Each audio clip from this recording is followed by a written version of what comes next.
کرنے کی توفیق عطا فرمائے، آمین بجاہ نبی الامین صلی اللہ علیہ وسلم۔ یہ کچھ سوالات ہیں بھائی، بچوں کو صف میں کھڑا کیوں نہیں کرتے؟ حرم میں تو ہم ساتھ کھڑا کر لیتے ہیں، حرم میں تو کوئی ایسی پابندی نہیں ہے، یہ مسجدوں میں بچوں کو ساتھ کھڑا کیوں نہیں کرتے؟ بھائی حرم میں نماز پڑھ لیا کرو، حرم میں جایا کریں روزانہ، وہاں نماز پڑھا کریں، بچوں کو ساتھ کھڑا کریں۔ اصل میں دیکھیں حدیث میں منع ہے، حدیث پاک ہے، آپ نیٹ پہ سرچ کریں گے تو یہ حدیث آپ کو مل جائے گی۔ حدیث پاک میں فرمایا کہ مسجدوں کو بچوں سے اور پاگلوں سے بچاؤ، مسجد کو بچوں سے اور پاگلوں سے بچاؤ، پاگلوں سے دور رکھو۔ تو جو چھوٹے نابالغ بچے ہیں جن کو پتہ ہی نہیں ہے نماز کیا چیز ہے، ان کو تو مسجد میں لانا ہی منع ہے۔ اب وہ محبت میں لے کر آ جاتے ہیں بچے کو، وہ جو دھومیں مچا رہا ہوتا ہے پیچھے، نمازیوں کی نمازیں خراب کر رہا ہوتا ہے، کسی نمازی کا بیچارے کا چشمہ رکھا ہوتا ہے اس کے اوپر چڑھ جاتا ہے، چشمہ توڑ دیتا ہے۔ تو یہ آپ سن لیں شرعی مسئلہ، جو بہت چھوٹے بچے ہیں جن کو پتہ ہی نہیں نماز کیا چیز ہوتی ہے، ان کو تو مسجد میں لانا ہی جائز نہیں ہے۔ اور یہ ہم نہیں کہہ رہے، یہ حدیث پاک ہے، نبی پاک صلی اللہ علیہ وسلم نے منع فرمایا۔ اسی طرح پاگل، جس کی عقل میں فطور ہے، پاگل ہے، اس کو بھی مسجد میں آنے سے روکا جائے گا۔ نشئی ہے، چرس اسپیکر آ گیا نشے کی حالت میں، کیا کریں گے؟ اس کو نماز پڑھوائیں گے؟ وہ ناپاک ہے، اس کو مسجد سے دور رکھیں گے۔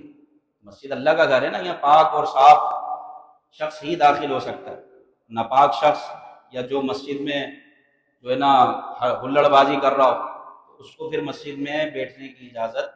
تو چھوٹے بچے جو بالکل سمجھدار ہی نہیں ہیں، جن کو پتہ ہی نہیں ہے نماز کیا چیز ہے، تو پھر وہ صف میں نہیں کھڑے ہو سکتے۔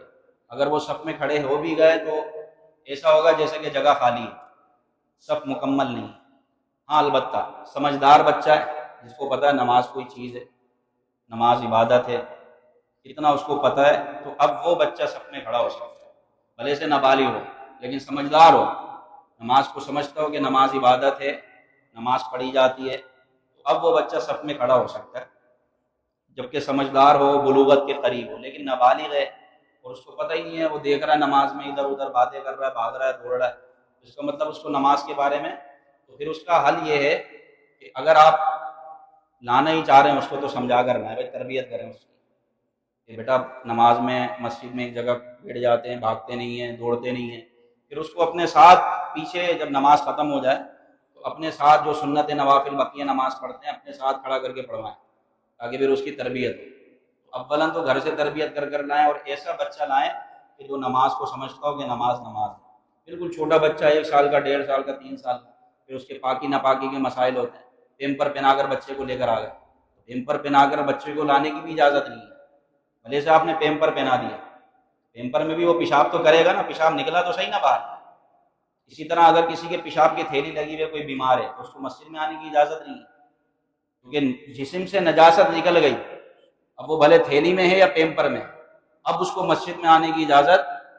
تو اگر کوئی مریض ہے جس کے تھیلی لگی ہوئی ہے پیشاب کی، تو وہ اپنے گھر پر نماز پڑھے، لیکن مسجد میں نہیں آ سکتا، یہ اس کا عذر ہے، اس کو رخصت ہے مسجد کی حاضری میں، وہ گھر پر نماز پڑھے گا۔ تو اس لیے بچوں کو صف میں کھڑا نہیں کیا جاتا۔ جو بالکل چھوٹا بچہ ہے، نابالغ ہے، اس کو آپ خود بھی صف میں کھڑا نہ کرو بھائی، ورنہ آپ گناہ گار ہوگے، کیونکہ پھر صف مکمل نہیں ہوگی، صف مکمل نہیں ہوگی، صف میں جگہ خالی ہے تو یہ ترک واجب ہے۔ صفوں کے واجبات ہوتے ہیں، نبی پاک صلی اللہ علیہ وسلم خود صفوں میں چکر لگایا کرتے تھے اور صفوں کو سیدھا فرمایا کرتے تھے۔ البتہ بات رہی حرم کی، تو حرم میں وہ کس کس کو پکڑ کے صف صحیح کروائیں گے؟ حرم میں ایک تعداد ہوتی ہے، تو وہ اعلان کر دیتے ہیں بھائی صفوں کو سیدھا کر دیں۔ بات سمجھ آ رہی ہے؟ وہ کسی کو پکڑ کے تھوڑی کروائیں گے، کس کس کو کریں گے؟ کوئی مانتا بھی نہیں ان کی، وہ عربی میں بول رہے ہوتے ہیں، ہم اردو میں، وہ بول بھی رہے ہوتے ہیں، پرے ہٹ ہے، ان کو خاموش کروا دیتے ہیں۔ تو اس طرح حرم کی بہت ساری چیزیں ایسی ہیں جو ہم یہاں پر قیاس نہیں کر سکتے، اس لیے نابالغ اور غیر سمجھدار، جو سمجھدار نہیں ہیں، ان کو اگر مسجد میں لانا، اولاً تو لائے نہیں، صرف سمجھدار بچے کو صف میں کھڑے ہونے کی اجازت ہے، اور بچے کی تربیت کریں۔ سمجھدار بھی ہلڑ بازی کر رہے ہوتے ہیں، وہ بھی ادھر ادھر گھوم رہے ہوتے ہیں۔